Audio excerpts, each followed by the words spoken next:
خدا نے اپنے پیارے کو تحفے دیے، آج کی رات ہیں۔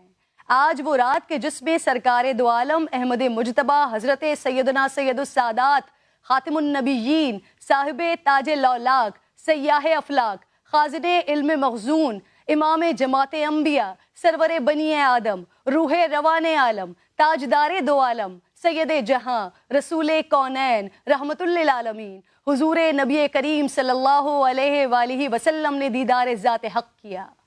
رب کریم نے سورہ بنی اسرائیل میں شب معراج کو ایسے بیان کیا کہ پاک ہے وہ ذات جو لے گیا اپنے بندے کو راتوں رات مسجد الحرام سے مسجد اقصیٰ تک، جس کے ارد گرد کو اس رات نے برکت دی تاکہ اسے اپنی قدرت کے کچھ نمونے دکھائے۔ حقیقت میں وہی سب کچھ سننے اور دیکھنے والا ہے۔ اسراء یعنی مسجد الحرام سے مسجد اقصیٰ تک کا سفر۔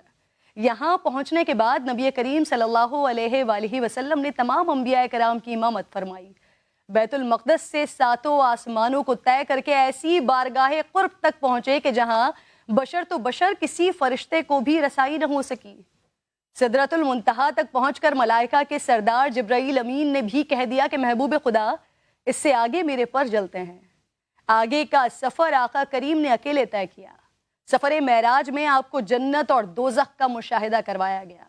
اس رات رسول اللہ کو اللہ کریم نے 3 تحفے عطا فرمائے۔ بتایا گیا امت محمدی میں جو شرک سے دور رہے گا اس کی مغفرت فرمائی جائے گی۔ نماز کا تحفہ آج کی رات دیا گیا تھا۔ یہاں ناظرین میں ایک بات ضرور کہنا چاہوں گی کہ شب معراج رسول خدا نے پاک ذات کا دیدار کیا تو اپنے امتیوں کے لیے بھی اس سے کم تحفہ قبول نہیں کیا۔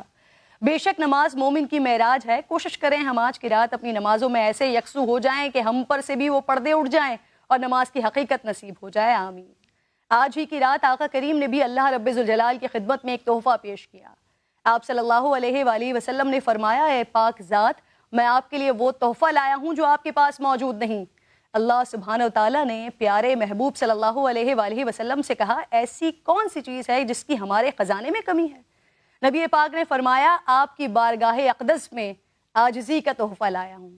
یاد رکھیں اگر ہم سے کوئی اللہ اور اس کے محبوب کی بارگاہ میں مقبول ہونا چاہتا ہے تو اسے بھی عاجزی اپنانی چاہیے۔ نبی کریم کی آنکھ نے جو کچھ دیکھا قلب مبارک نے اس کی تصدیق کی۔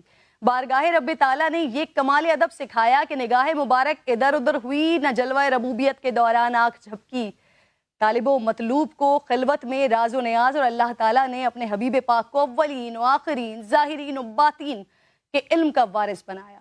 اس دعائیہ شعر کے ساتھ اپنی بات ختم کروں گی کہ جس خواب میں ہو جائے دیدار نبی حاصل، اے عشق کبھی ہم کو وہ نیند سلا دے۔ پروگرام کا آغاز کرتے ہیں۔